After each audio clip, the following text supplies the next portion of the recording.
함께 나누고자 합니다. 그동안에 예수님이 무리를 고쳐주시고 이제 산상수훈에서 강해가 시작이 됩니다. 이 산상수훈 다른 말로는 평지복음이라 이렇게 이야기하기도 합니다. 마태복음에서는 8복으로 소개가 되고 있고 오늘 우리가 지금 묵상하고 있는 누가복음에는 4복 4화 이렇게 복에 대해서와 그리고 화에 대해서 4가지 이렇게 일러주시는 말씀이 기록이 되어 있습니다. 특별히 하나님 나라에 이 소유를 하기 위해서는 가난한 자가 되어야지 하나님 나라를 소유한다 하고 기록이 되고 있습니다. 그렇다면 이 가난한 자에 대해서 우리가 알아볼 필요가 있는 것은 당연합니다. 가난한 자는 우리가 알고 있는 대로 남의 도움을 받지 않고 살아갈 수 없을 정도의 그러한 가난한 자, 구걸에서 살아가는 자, 이렇게 이야기를 할 수도 있습니다. 그러나 번역본인 헬라어 70인역에 보게 되면 이 가난한 자에 대한 정의가 분명하게 나와 있습니다. 고통받는 자, 천하고 약한 자, 굶주린 자, 도움이 필요한 자 이렇게로 번역이 되어 있는 것을 보게 됩니다. 그래서 가난한 자의 반대말이 무엇입니까? 부유한 자거든요. 부유한 자의 뜻으로 부유하다라고 이야기하는 것은 그럼 어떻게 해석이 되어 있느냐? 심하고 강렬한 자 이렇게 해석이 되어 있는 것을 보게 됩니다. 그렇다면 이 가난한 자는 그러면은 생활 기반이 없어서 가난한 것만 이렇게 이야기하는 것은 거기에 내용 전체를 제대로 이해하지 못하면 그것만으로 생각하는데 그것이 아니라는 것입니다. 이들은 무조건 남에게 그렇다면 짓눌리고 가난하고 굶주리고 도움이 필요하고 천하고 악하고 이것으로만 해석되는가? 그렇다면 그들이 진짜 가난한 자인가? 또 그것만으로도 해석을 전부가 다 맞다라고 이야기할 수 없는 것입니다. 가난한 자의 특징이 뭡니까? 가난한 자의 특징은 누군가의 간절한 도움이 필요하다. 누군가 바로 그들의 마음속에는 하나님 나라가 빨리 왔으면 좋겠다 하는 그러한 생각을 가질 수밖에 없다는 것입니다. 억눌려 있으니까 손꼽아 기다리는 거죠. 이렇게 힘든, 이렇게 억눌려 있고 이렇게 굶주려 있고 이렇게 도움이 필요하니 하나님 나라가 좀 빨리 왔으면 좋겠다 이런 심령, 이게 바로 손꼽아 기다리는 그 자체. 그러므로 그들이 복이 있다. 그 간절함, 그게 바로 우리가 이야기하는 심령이 가난한 자 이렇게 해석이 될 수 있다는 것입니다. 그래서 마태복음, 누가복음 사이에 차이점이 좀 있습니다. 누가복음에 있어서는 가난한 자가 복이 있다 이렇게 오늘 우리가 읽었던 내용에 소개가 되고 있지만 마태복음에서는 앞에 붙은 것이 있지요. 무엇입니까? 심령이 가난한 자는 복이 있다. 그래서 이 두 복음이 조합이 되었을 때만 완전한 의미를 우리가 이해할 수가 있는 것입니다. 그저 가난한 자가 아니라 심령이 가난한 자. 그래서 심령이 앞에 것을 읽으면 전체적으로 가난의 진짜 이유가 무엇인가? 얼마나 그들이 억눌려 있으면 하나님 나라를 그토록 사모할까요? 얼마나 간절하면, 얼마나 로마 압제의 핍박을 많이 받았으면 이스라엘 백성들이 주님 나라 좀 빨리 왔으면 좋겠다 주님, 이런 가난한 심령, 이게 바로 가난한 자의 심령입니다. 그러면 궁극적으로 가난한 자의 심령은 2가지로 우리가 좀 기준을 한번 살펴보고자 합니다. 먼저 영적인 기준에 있어서 이 가난입니다. 여러분, 영적인 기준의 가난이 무엇인가 하는 것입니다. 영적인 기준의 가난은 마땅히 바랄 것에 대한 근본적인 추구입니다. 마땅히 바랄 것, 여러분, 인간이 마땅히 바랄 것에 대한 근본적인 추구가 무엇입니까? 그것은 다른 것이 아니라 피조물로서 조물주를 마땅히 바란다는 것입니다. 이게 근본적인 추구죠. 오직 나의 생애는 주님밖에 바라볼 것이 없다는 이 피조물의 간절한 심령, 이게 마땅히 바라보는 것, 이게 영적인 기준입니다. 이게 가난의 심령이라는 것입니다. 영적인 기준의 근본적인 것은 바로 이 가난의 심령이 아니고서는 마땅히 바라는 피조물의 욕구가 아니면은 이 영적인 기준을 제대로 이해할 수가 없는 거죠. 피조물은 조물주 하나님을 마땅히 바랄 수밖에 없는 존재다. 이게 영적인 기준입니다. 2번째는 도덕적인 기준이 있습니다. 도덕적인 기준은 우리가 이 악이라는 것으로 형성이 됩니다. 여러분, 이 도덕적인 기준은 도덕적인 형상을 상실했을 때 나타나는 현상이거든요. 도덕적인 형상의 상실, 이게 인간의 그 모습에서 다시 도덕적인 형상을 회복하고자 하는 것, 이게 바로 가난이라는 이야기입니다. 이제 좀 더 뒤에 가서 구체적으로 그 이야기를 좀 나누고자 합니다. 그렇다면 이 두 가지의 이 기준에 있어서 도덕적인 이 기준, 그러면 거기에 그 기준의 한계점이 무엇인가, 한계선이 어디에 그 한계선을 두어야 하는가 하는 것입니다.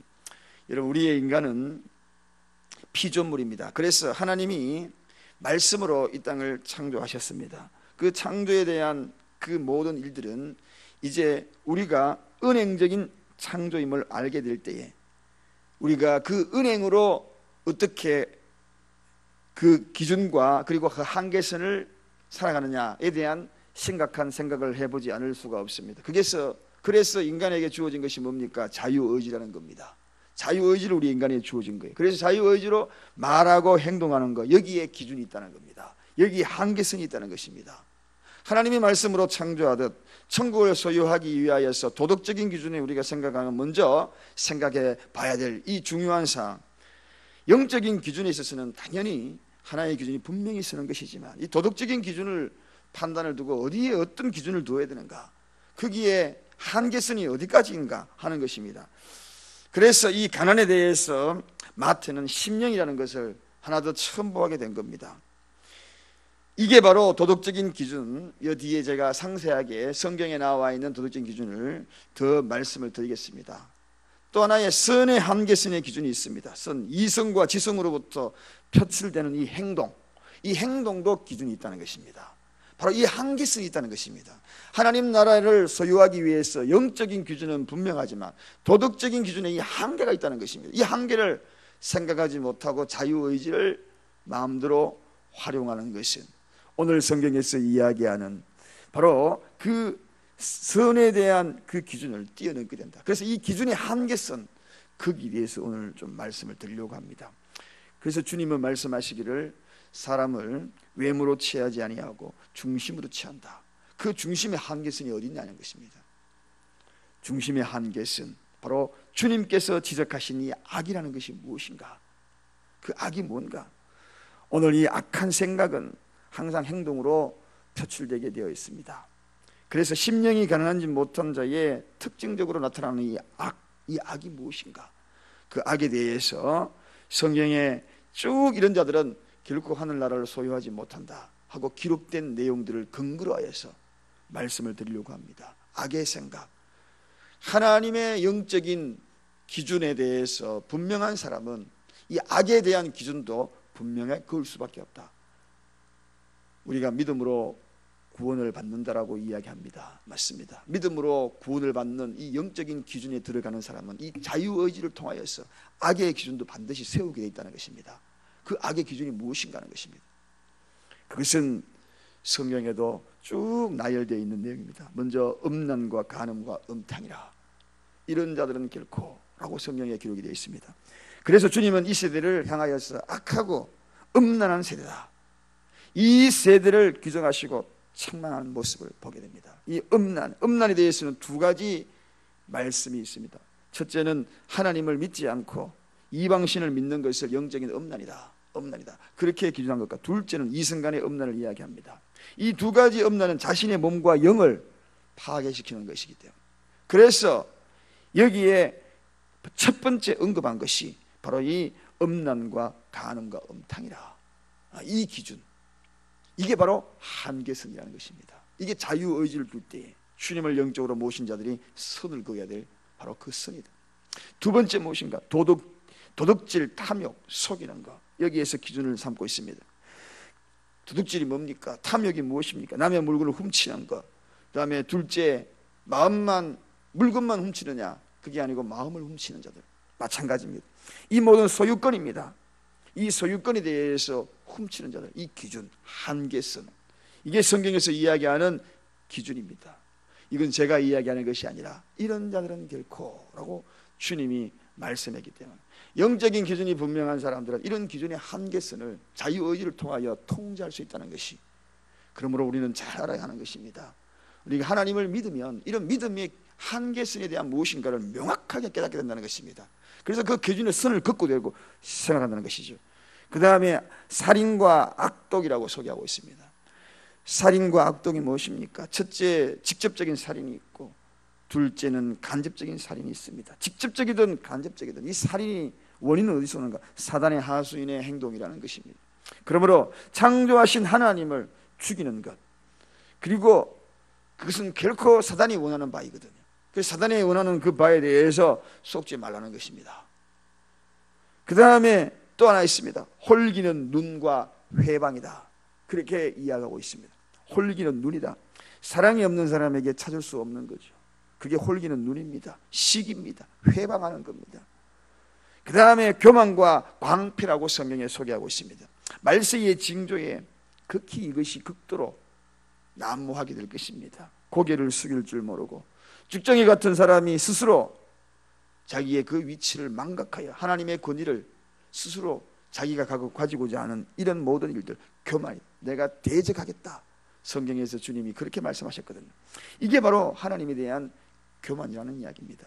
이런 일들이 다 어디서 나오는가? 심령이 가난하지 못한 데서 나오는 현상이다. 그런데 성경에는 심령이 가난한 자가 천국을 소유한다고 그랬거든요. 천국을 소유한다. 심령이 가난한 자, 심령이 가난한 자의 특징이 무엇입니까? 주님을 간절히 피조물로서 주님을 사모할 수밖에 없는 존재다. 이게 영적인 기준이, 한계선, 육적인 한계선, 악에 대한 기준과 그 한계선을 쭉 이야기하는 것을 보게 됩니다. 이 악한 세대에 우리가 살아가야 될 이 시대에 분명한 것은 하나님 나라의 소유에 대한 것을 분명히 깨달아야 하는 것입니다. 이러한 하나님 나라 소유를 위하여서 우리가 끊임없이 부단히 살아있는 동안에 영적인 기준에서, 육적인 기준에서, 한계선에서 벗어나지 않으려고 몸부림을 쳐야 하는 것입니다. 이런 것들이 천국을 소유하는데 방해가 될 뿐만 아니라 막힘이 된다. 이 사실을 알아가지 못하고 이 사실을 깨닫지 못하면서 믿음 생활을 하다가 큰 코 다친다. 무조건 내가 나 스스로 믿음을 가지면 구원받는다, 은혜로 구원받는다 라고 이야기하고 있습니다. 이런 것들도 한계선이 있다는 사실을 알아야 하는 것입니다. 분명한 믿음으로 구원받는 것은 사실이에요. 그러나 믿음으로 구원받는 자들은 반드시 이 한계선을 선을 그을 수 있다는 자들입니다. 그걸 알아야 되는 거죠.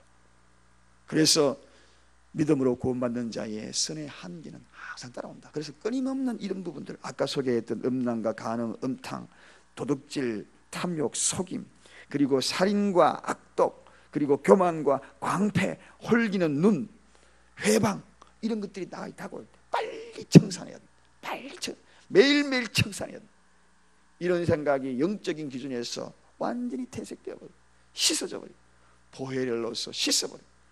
그래야지 우리 주님이 원하시는 성화를 이루어서, 그래서 성화라는 단어가 나온 겁니다.